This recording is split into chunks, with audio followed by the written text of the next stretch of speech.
couple things. I guess that we had a chemical that was made up incorrectly. We had contamination, which got rid of some chemicals after our first lab. So we had color development in one of the reagents. So we got to the second lab, we remade for the third lab. And actually system 1 didn't work, which was interesting. But we got through, everybody got to system 2, I think.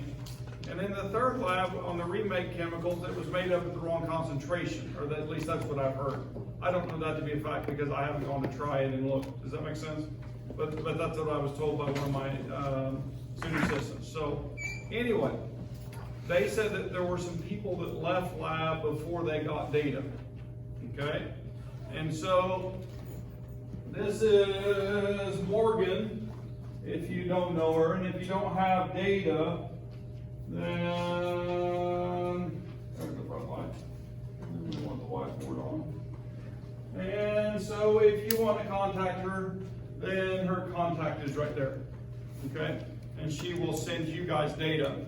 I've got a separate list I'm sending data to, and that's the quarantine people. Okay? We're up to 4 quarantined, some positive, some not, from this course as of today. And so when you're quarantined and you're going to miss lab, when I get this many, I don't try to make them up. I will send you a lab handout with photos and data and let you complete the lab from home.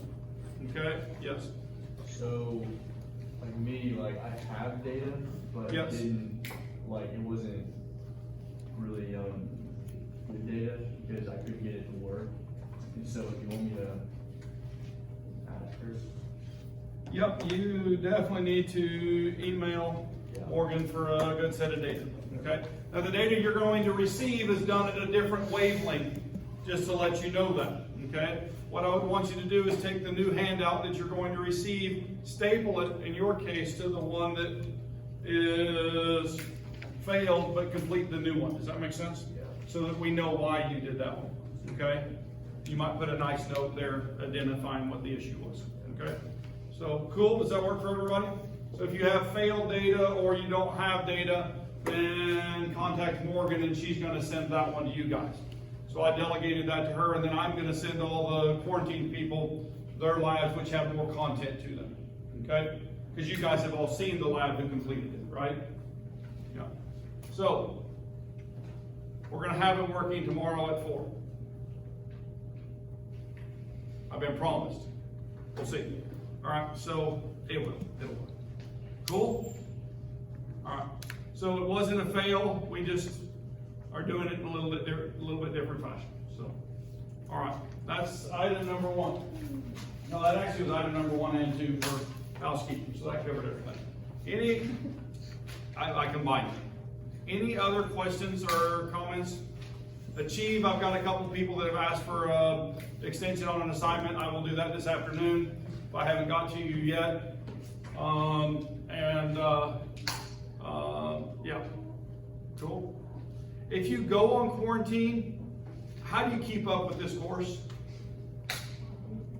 It's set up right now for you guys to do that. Number 1, email me and let me know you're gone, so I can put you on the quarantine list. When you come off quarantine, please email me and let me know you're off quarantine, so I'll know to expect you in class and won't send you that email. But if you don't let me know, then I'll send you the next email. I do a weekly update when you're on quarantine with all the information for the week. Okay? And so what you need to do, though, to keep up would be to make sure that you read the chapters, which you need to do that anyway, right? You need to keep up with the online homework, Achieve. You still need to do the lab quizzes, right? Just like you were coming to lab. And so that will be available to you on Campus Web. If you would like to watch the lectures, then all of those are being posted and bookmarked on Campus Web. So you can watch any lecture that I have done this semester. That pretty much covers it, doesn't it?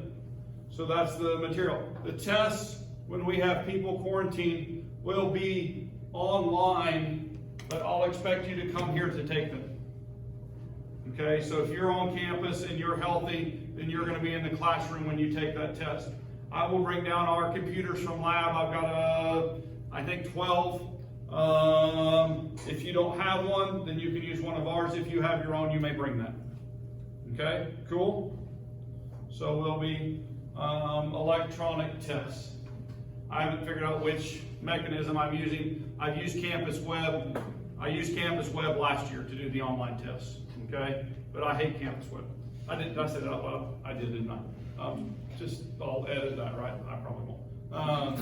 I get frustrated with it because it's very limited sometimes in what you can do with it, right? And so the tests end up being all multiple choice, and because that's the easiest mechanism to do that. Now there's still math problems. I have you turn in your work on a separate sheet of paper, and then we'll give you partial credit, but that means we have to grade it twice, so which is fun. Cool? All right. All right. That's all I got for housekeeping. Let's go to this fun activity. Fun, right? So here's a nucleus. You guys see the nucleus up there? And if I drag a proton into the nucleus, right, then I've made an element. And what element do I have when I have one proton in the nucleus? A hydrogen, right? And so is that a stable nucleus? It is. There's a fly down here. He's driving me nuts. He's working on a cricket. So what if I add a neutron to that? Does it remain hydrogen? Yeah, it becomes what's called deuterium, the isotope of hydrogen, and its name is deuterium, right? And if I add a second one, then I get an unstable nucleus, and this is called tritium, and it's much more radioactive. Now, deuterium is slightly radioactive, but it's much more radioactive than the deuterium, okay? But it can exist and does exist. Now, I want you to notice something right now, that up in that left-hand corner, it's a +1 ion. Why is that a +1 ion? It has no electrons. Mr. Miyagi, thank you. M words. So if I throw an electron into that, then let's make this, well, stable by pulling a neutron back out of that. And so now I have a deuterium with an electron, okay? Now, are things happy with unpaired electrons? I ask that question, right? They aren't. So what does hydrogen do when it's by itself? Has one electron. It finds something else to give that electron to, or to share an electron with. If it's another hydrogen, then they are the same size, same electronegativity, and they share those equally. So we'll get into bonding and talk about those types of things. If I add another proton to this, do I change the identity of the element that I have? I do. So what's my new element when I have two protons? Helium, okay? And now I can have helium-3, and it's stable. I can have helium-4, still a stable nuclei. When I put the next neutron in, it becomes unstable, right? Or if I add an additional one, then what I find is I'm still unstable, okay? And so now what that means is that my nucleus doesn't want to be that way. And so very often it will fall apart and we'll get radiation out of that, right? So it's an unstable nuclei, that's what that means. Cool? All right. Now, but a helium-4 is the common isotope for helium. And if I put two electrons around that, then what I find is that I have a zero neutral atom and two electrons bouncing around in that orbital. Cool? Now if I add, let's just do two more protons, and so I get to beryllium, right? Now I am unstable because I don't have enough neutrons separating my protons, and in fact when I go all of them, it's still unstable, okay? And so four neutrons and 4 protons. Now if I look up there, beryllium, what's the mass on that? It's 9, which means that the stable form probably has what? 5 neutrons, okay? Or maybe even 6 neutrons, and there's some that are in this form, but But anyway, if I pull one of those protons back out and I go to lithium, then I see that stabilizes it and I have lithium-7. And well, there's some of lithium-7 isotope that's present in the real world. And oh look, there's some, that's stable also, so lithium-6. And so that weight on the periodic table is a weighted average, which considers the amount of each of those that are present in the real world. And so we're going to learn how to calculate those weighted averages, maybe today. Now, oh, wait a minute, I've got a +1 ion. Why do I have a +1 ion? Because I only have 2 electrons and how many protons? 3. So if I want to make that neutral, I throw in another electron, which stabilizes that. If I threw in an additional one, then it would become a -1, right? And so now, I have a question. Which is more probable for lithium, to be -1 or +1? +1, and we know that because of its position on the periodic table, and we're going to teach you guys how to make that decision, okay? So just to let you know that. Left-hand side things, metals, anything that's metal wants to be plus, and anything that is non-metal wants to be minus, okay? And then there's some in between that, yeah, they do weird things. All right, cool? All right, build an atom activity. So we built some atoms. You can say you're a nuclear chemist now, right? All right. How about this? So let's put it back in black and white and make it like a test question. How many protons and electrons are each of the following ions? So how many protons? So write these down. We'll do them as a mini quiz to test your skills. Mini quiz to test your skills. So you've got fluorine ion, fluorine -1. Give me the total number of protons and the total number of electrons. How many people wrote 9 for protons?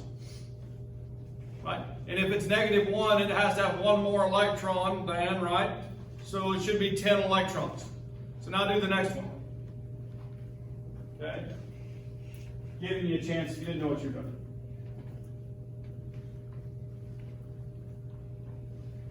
Magnesium +2. And then nitrogen -3.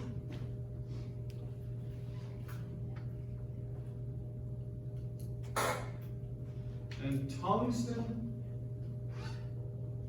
+6.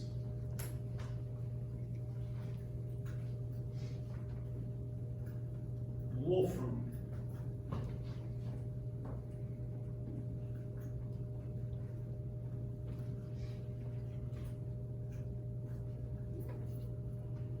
Good? All right. How many people said 9 and 10? Hopefully everybody, since I gave you that one. How about magnesium? 12 and 10. 12 and 10, yeah? How about the nitrogen? 7 and 10. All right? 7 positives, 10 minuses. Way to look at that. And the last one, 74 and 68. 74 and 68. Cool? All right. Atomic masses.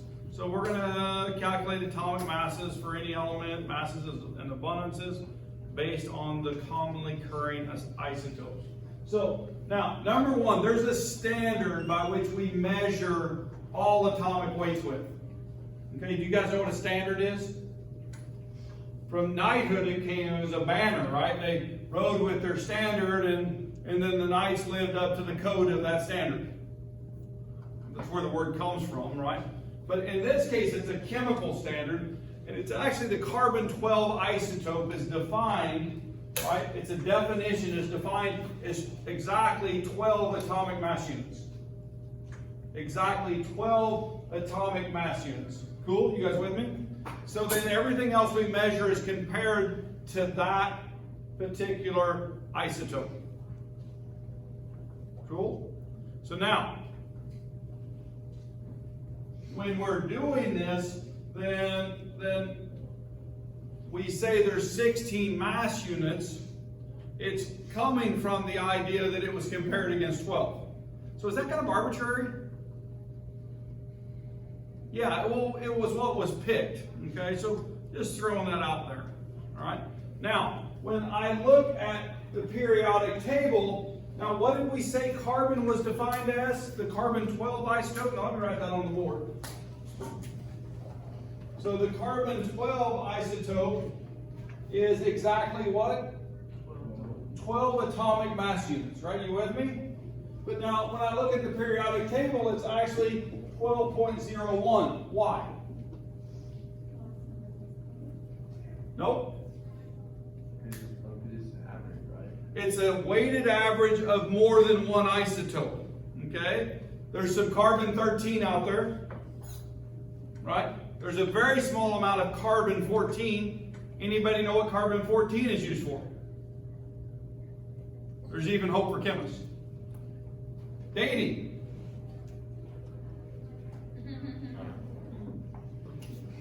Now, when I mean that, I'm talking about how old something is, and we can get out to about 30,000 years with carbon in terms of its half-lives to determine how old something is. But because there's such a small amount of it, we can't go much farther than that in things that were once living. When they die, they start only decaying. When they're living, they actually incorporate carbon-14, right, through respiratory processes and consumption of materials and building our proteins and those types of things. But when we die, then those carbons start decaying out, right? Or when a tree dies, the same thing happens. So they can take carbon, charcoal from an old fire pit and date it back to about 30,000 years. It's kind of cool, isn't it? Yeah. But knowing isotopes occur, then, well, if you look at that 12.01, then what's the predominant isotope of carbon? 12, right? That's the predominant one. The others are in very, very small amounts. Cool? Okay? So, this is an example of a weighted average. And so, I think it's kind of cute what they chose here in terms of what to put out. And so, we're going to calculate the overall grade of a student. Okay? And it's giving us the categories. This is the way my grades work. My percentages are a little bit different, but this professor uses 50% for tests and exams, right? Or exams is what they call it up there. Exams. And then what's the next one? 25% is quizzes. And 20 homework grade is 20%. And the last one is participation, 5% of the grade.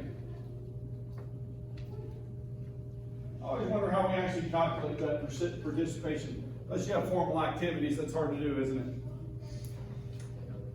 So that's why I don't use that grade. I just expect you to participate. And if you don't, I don't want to knock you for not. All right, so then in the next part of that, they give us that we had 80%, right, on 80.2% on exams.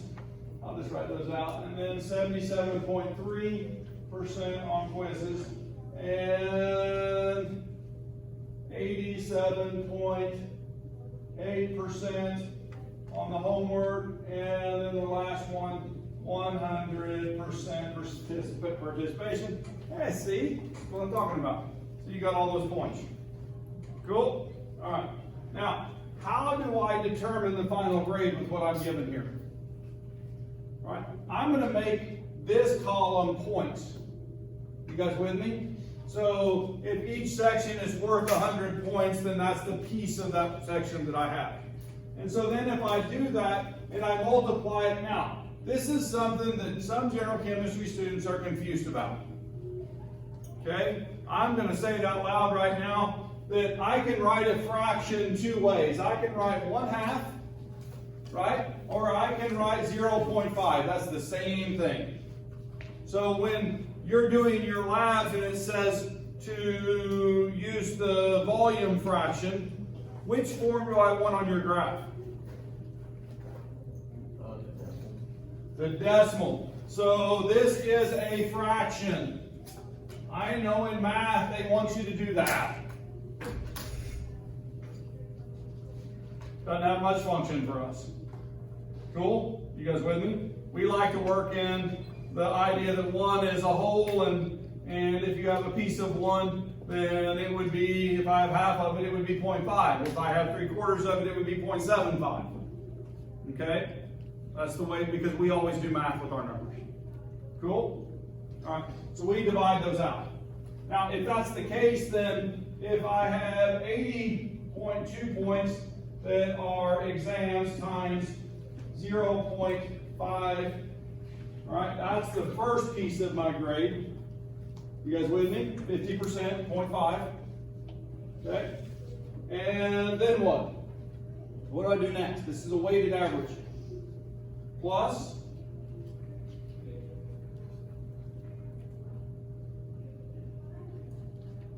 really?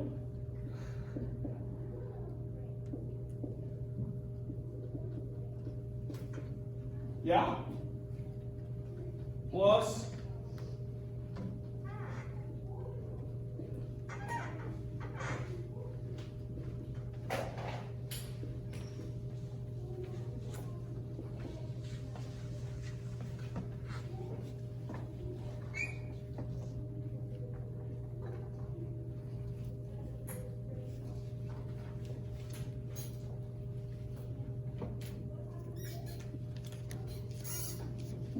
yeah. And so if I actually do that math, what do I get? How much? 94.5. 94? I think I did like 77. I better check those. And if I may have wrote them on the board wrong too, but this says 82%. Yeah. I used to get probably. So if I do 0.5, so now you ask, just in case you don't know, right? To get the 0.5 right here, I took 50 divided by 100. You with me? And I took 25 divided by 100 to get 0.25, right? And I took the 20 divided by 100 to get the 0.2. And I took the 5 to get the 0.05. Okay? And now, did I do all of those in my head? I did. Now, what this shows you is that if I actually calculate this one, even though I got 100%, that affects my grade much less than the exam score does, right? In fact, the exam score is the heaviest weighted, and so if you'll notice, it's only 80%, and so we ended up close to that score as the final grade. Okay? A little bit of boost from the other things. Yeah? Did you think it right that it was a minus 100 times 0.05? Where is it minus? Okay. Oh, that's a plus. There's a light line right there. It just didn't go very dark. I must have just got the tip of the marker. So, yeah. Cool. You guys good with that weighted average? Atomic weights are calculated in the exact same way, except it's an isotope, right? And it's amount that occurs. Okay? So, well, in fact, now, and I'm going to do this just because it's really cheesy. This is a pi, isn't it? And the total grade is the whole pi, and 50% of that pi is what? It's exams, isn't it? And then 25% of that is quizzes, 20% is homework, and then that last 5% is participation, isn't it?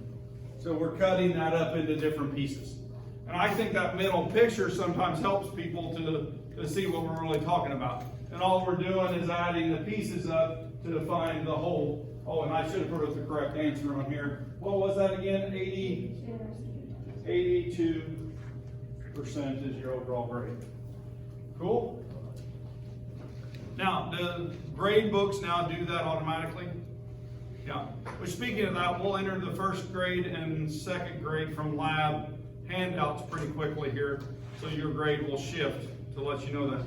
Oh, and Morgan also mentioned that she wanted you guys to know, and actually Hannah, who was grading on some labs, asked me to talk to you guys about this. If you guys want to score better on labs, they'll help you do that, okay? They said, gosh, tell them to come to study sessions. We aren't having enough people. And so if you aren't liking your performance, then come up during the study session or during the day, and they'll help you or I'll help you, okay? Just to let you know that. Yeah. Calculation of atomic mass. So this is showing that calculation that I was just talking about, the fraction of the isotope times the mass of the isotope. You think that was the same fly that was on Vice President Pence when he was giving that talk? He's coming to campus. Is he already here? Never mind. That was supposed to be funny. It's a random thought. I just remember that picture that showed up on the internet and the fly in his hair. All right, so here's your model, right? Here's your model, and I want you to calculate the atomic mass of copper, given that naturally occurring copper consists of 69.17% isotope 63, and now it says isotope 63, which would have a mass of what? 63, but could we get more exact than that? Yes, the answer is shown right there, that actually has an exact mass of 62.9396. Okay, that's the exact mass compared to the carbon 12 standard, which is 12.00000, I think 60, something like that, where we're at right now. And then the second isotope is 30%, 30.83% of 64.9278. So calculate the atomic weight of copper, which we would find on the periodic table. Have you got a check to see if you got the right answer? Where is it at? It's on the periodic table, isn't it? So check your answer on the periodic table. See how you're doing.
How we do? Good? You guys got this? Weighted average, that's what you're calculating. A weighted average. It's not chemistry. This is just what? Basic algebra. We're just applying it to chemistry, right? Okay. Now, do you have to have a little bit of language to understand what we're calculating right here? Yeah, I think so. Okay. That's why we're teaching them in combination. So we're showing you how to apply a weighted average to calculating the molecular weight of an atom.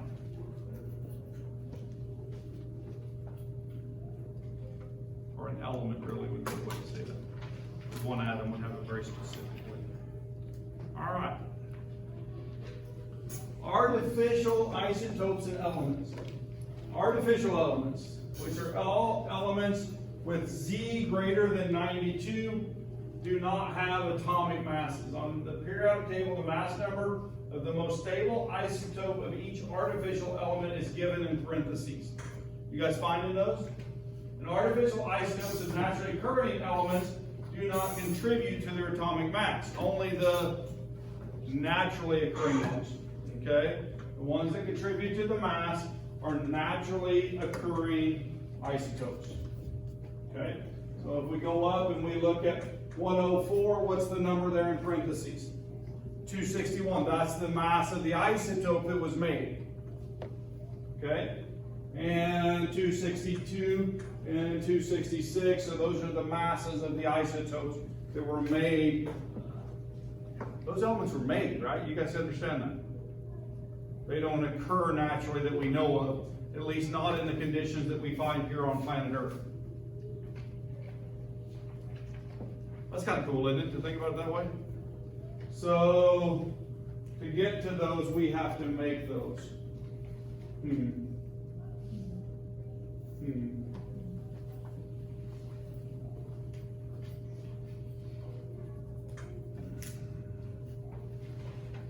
All right. Now, to organize all of these numbers that we've been talking about, the protons, electrons even, and neutrons, and all of those things, then what was made was a periodic table, okay?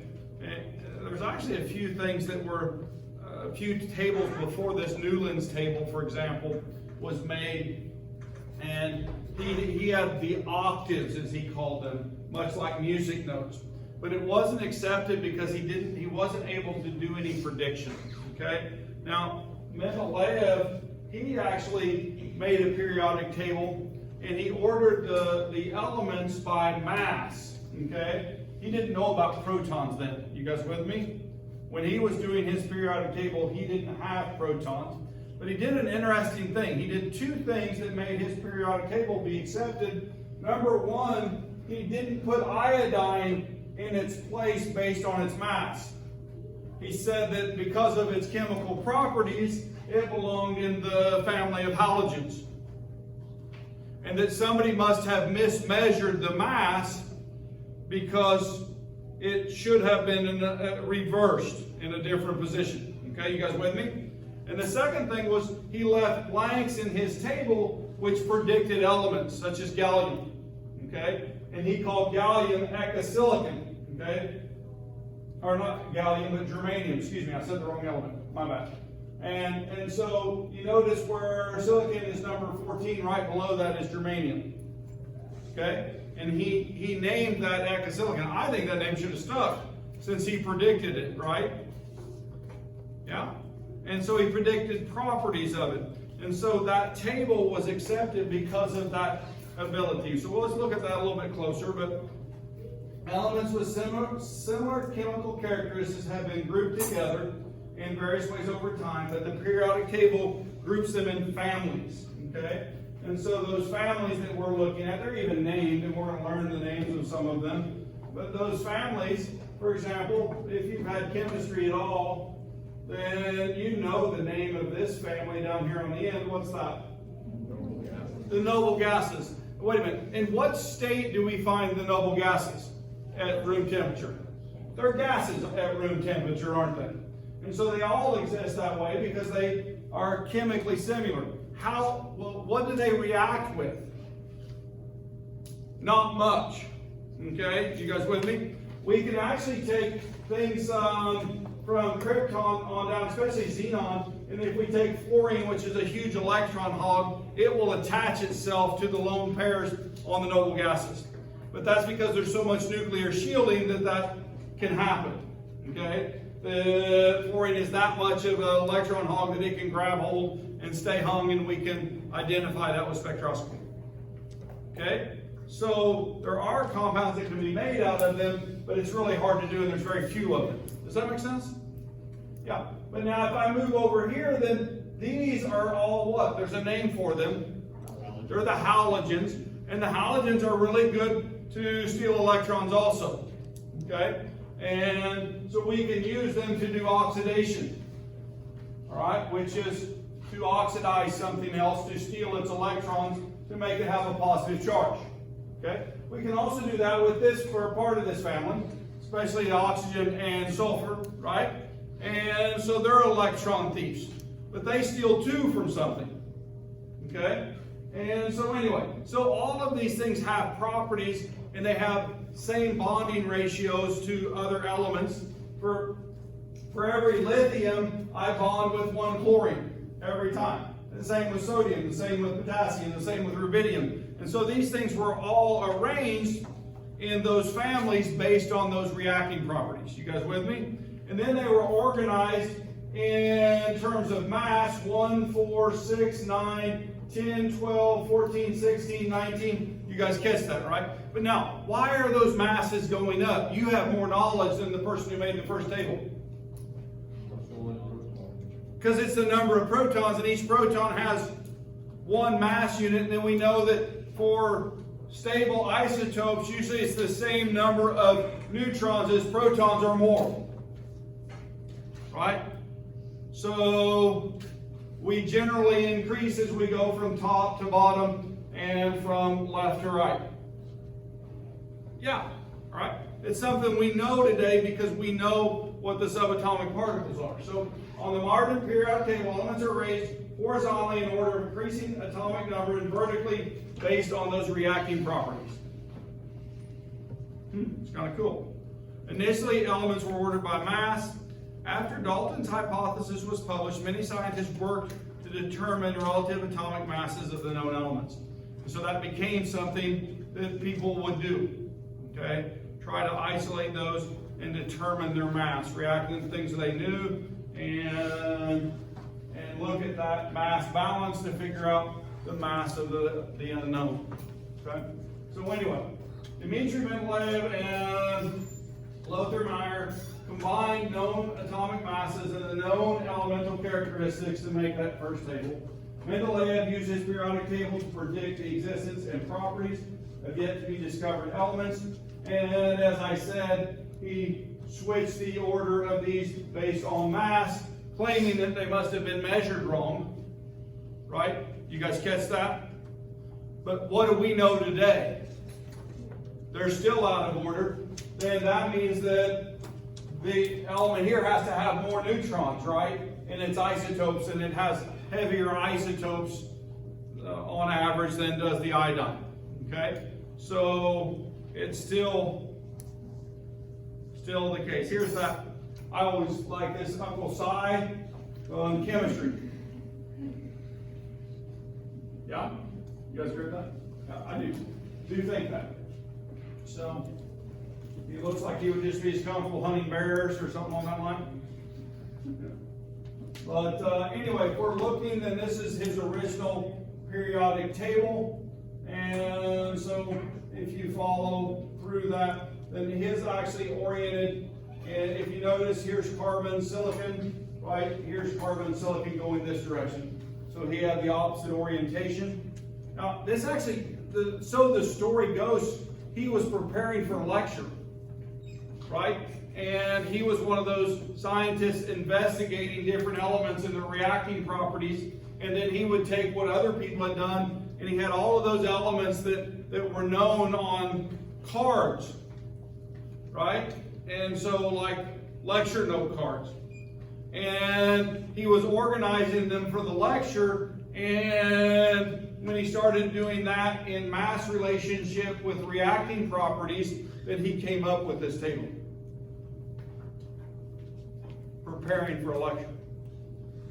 Kind of interesting. I don't know if that's a true story. It's just one that you hear over the years, right? Or read about. I probably read that. Cool? Yeah. So anyway, now you notice on this periodic table there's some question marks, right? And so those question marks are related to elements that weren't discovered yet. And he said that they would exist, and he even gave their properties. So, Okay. so why did he predict like 68 and 70, but like completely skip from 70 to 75? Probably based on what the observed weights were in the things above them in those families. So must have been a weight skip, and that's because the way nuclei stack together, then it's probably related to the number of neutrons in that family to make that nuclei stable, which also gives it its bonding properties. Yeah. So anyway, so that's what that fly is still here. What is it about bugs in this classroom? All right. In the modern periodic table, locate two pairs of naturally occurring elements besides the iodine and tellurium that are out of order. Can you guys find any that are out of order from Mendeleev's style of stacking?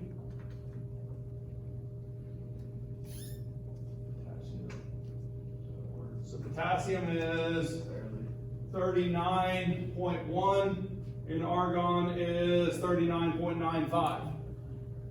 Yeah.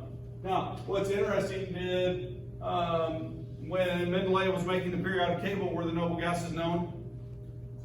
No, right? He didn't know about them yet. Those elements were discovered later. Okay, just to let you know that. Nickel and copper, right here, 58. Oh, cobalt, okay. So 58.93 to 58.69, so that would be another place that we would have it. Let's see if we got those. I said there's two, argon and potassium, and cobalt and nickel. Yeah. Now you guys realize I told you the other day that potassium and argon are beside each other, right? That we're a spiral staircase, not a stop and start. Yeah. All right. So the noble gases are colorless, odorless, and mostly inert, and they were not discovered until after the periodic table was first developed. In fact, did you guys know one of these was discovered off planet? That it was predicted from properties that were seen by observing the sun through a telescope. And so those observations, helios, right, is where helium comes from, and that's where it was first identified. It's kind of cool, isn't it, to think about it that way? Yeah. So anyway, now those are all excited, right? And so they give off different colors. I'll bring some down. We'll do a demonstration with some single element lamps and a spectrometer, and we'll look at the spectra that are done much like Bohr would have done in his experiment. Okay, so I'll bring those down as a demonstration. Cool? Yeah, that's coming up. All right, the modern periodic table. When I go from here to there, that's the first period. How many elements are in the first period? 2. And then I go to the second period, and how many elements? 8. And the third? 8. The fourth? 8 plus 10? 18. Okay? And yeah, we can just keep going down. And then the families, we've been talking about those. And so the families are the up and down columns, all right? Now, the transition metals, this actually goes right there. But why don't they put it there? No, don't mess up the order. It would make the periodic table too wide to put it on that size of poster or a normal piece of paper. And so they pull those out just to confuse people. Okay? So they belong right there, 56, 57, 88, 89. Okay? Now, we're going to start talking about orbitals pretty soon. And when we talk about orbitals, then we have this two families together in the main group, and that's an s orbital. And over here, we're going to call this the p's. And this is the d block right there, right? D orbitals. And this is the F orbitals, F orbital block. Now, it's not to say that things in the d orbital can't use other orbitals to finish their bonding and those types of things. But it helps to start organizing in that fashion. And it also helps you to remember how many electrons are in each orbital, right? Because if this is the s block right there, those two families, how many electrons would be found in an s orbital? 2. What about p orbitals? 1, 2, 3, 4, 5, 6, right? And then there's 10 across that, and then 14 across the F block, okay? So it helps you to remember those. Cool? All right. Other things about the periodic table. Vertical column, the same group of family, similar properties. And so here is a periodic table of elements. What are the different parts here? Let's go over these. Notice there's the green right there. What do we call those? Non-metals. What about the blues? Metals. Now, what's interesting is we put hydrogen over here, and in fact, there's many periodic tables that will set it in right there. Did you guys know that? Yeah. And because it has non-metal properties. But, you know, there's theory that suggests that the core of Jupiter has got some what? Because of the massive pressure, metallic hydrogen, right? And so we just don't have the conditions on Earth for it to behave metallic. If we ever get to metallic hydrogen, you talk about light batteries. Woo. All right, that'd be cool. All right, if I'm looking here, what's the pink ones? They're defined as metalloids, and so those have both properties of nonmetals and metals. Well, that actually falls out of band gap theory, and so the movement of electrons, right? So if I have a metal, my band gaps overlap. If I have a non-metal, there's a gap, and with the metalloids, those gaps are just very narrow, and so we can push electrons through those gaps. And we use them to build computers and those types of things, right? You guys with me? Yeah. So these are the alkali metals. This is the alkaline earth metals. We just haven't got there yet. Yep. And so I'll expect you guys to know all of those. And so here it is. Groups 1 and 2 are the alkaline and alkaline earth metals. And so I want you to know those. And then group 11 has the coinage metals, right? So if we go here, copper, silver, and gold.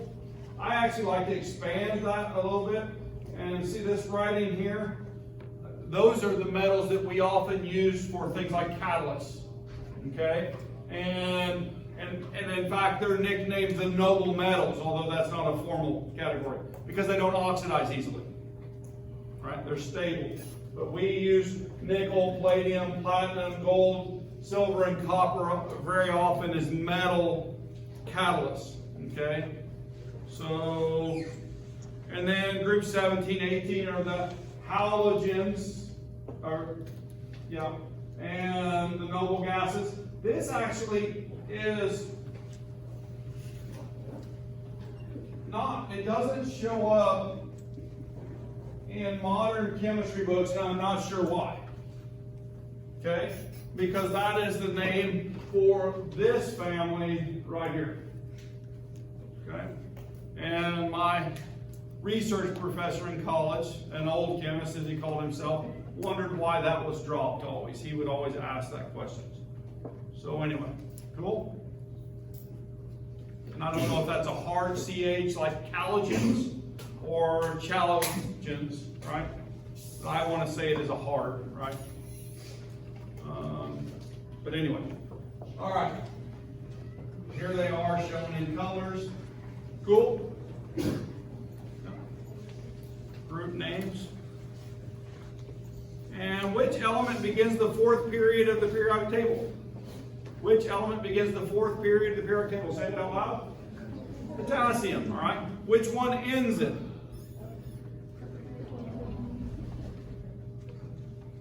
Krypton? Yeah. The Superman element? Oh, that's a little, yeah. What about how many elements are in that period? 18. Okay. So, select the period and group where each of the following elements is located. Neon? Rubidium? Tungsten?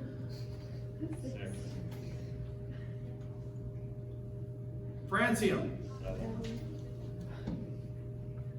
So, what group are each of those located in?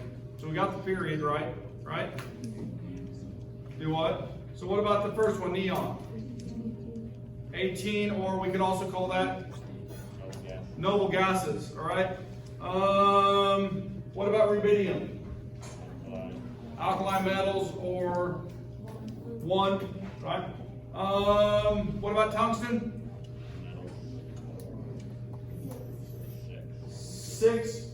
And what about francium? Okay, this is the last question. You guys can go. If you get it right, you gotta get it right. Which of these elements of the list above have similar chemical properties? And how are you gonna determine that? Are there any two of those that are in the same family? Which two? Rubidium and francium. So those are on the left-hand side, and so they would have similar properties. And with that, you guys can go.